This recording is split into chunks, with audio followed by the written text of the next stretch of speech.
ارگ را که نظاره می کنی گویی زمان تو را با خود به سفری به اعماق تاریخ می برد، سفری سرشار از زیبایی و معمایی راستگونه از روزگارانی که این قلعه محل سکونت مردمان صبور و سربلند این شهر بوده است. نام این ارگ کهن همراه با تصاویرش هموار معرف ایران و ایرانی در سراسر جهان است. این بنا بزرگترین بنای خشتی جهان است که در عظمت و زیبایی با دیوار بزرگ چین مقایسه می شود.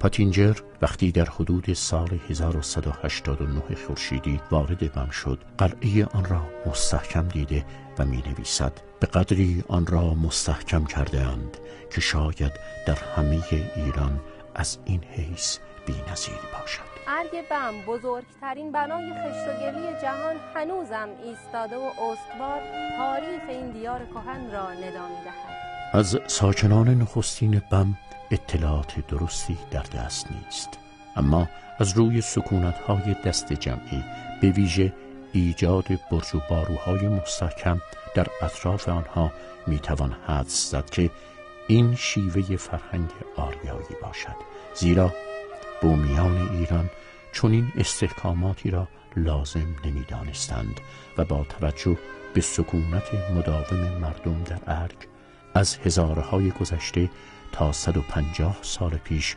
میتوان حدس زد مردم کنونی بم از نژاد آریایی نسبتاً اصیل باشند.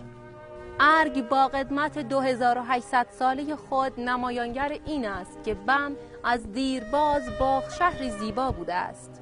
تیره آریایی نژاد که بر بم تاختند با بومیان مقاوم روبرو شدند و چون بر آنان پیروز گشتند به ساختن برج و بارو و استحکاماتی همچون قلعه دختر و قلعه های دیگری که در جای جای بم دیده می شوند پرداختند.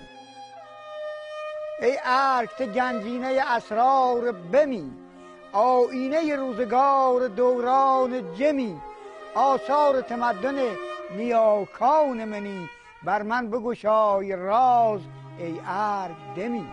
بر اساس تحقیقاتی که چندی پیش بر روی مردم دهبکری و روستاهای اطراف آن انجام شد و تطبیق نتایج DNA مردمان این حوالی با DNA اجساد مدفون در ارگ بم مشخص گردید که این مردم همان مردم قدیم ارگ بم هستند که صدها سال قبل به دلایل نامعلومی مانند خشکسالی یا گرمی هوا از ارگ به این منطقه نقل مکان کردند. بنای این شهر قدیمی را در اساطیر ایرانی به بهمن ابن اسفندیار نسبت می‌دهند. هفت واد اسطوره بمی شاهنامه، مردی فقیر ساکن در شهر کجاران سر و سامانی یافته و حاکم را از میان برمی دارد و برای خود برج و بارویی بر بالای تپه مجاور قلعه حاکم می سازد که همین ارگ کنونی بم است. اگرچه این بنای به دور مانده از آسیب‌های روزگار در زلزله سال 82 لرزید و بخش‌هایی از آن فرو ریخت، اما هنوز هم یکی از جذاب‌ترین بناهای تاریخی برای گردشگران و یکی از پربازدیدترین آثار باستانی است و مرمت آن همچنان ادامه دارد. ای ارگ بنازم قد و بالای ترا، وان چهره دلربای زیبای ترا، خشتان ستبر و سنگ خارای ترا، گل دسته مسجد و مصلای ترا.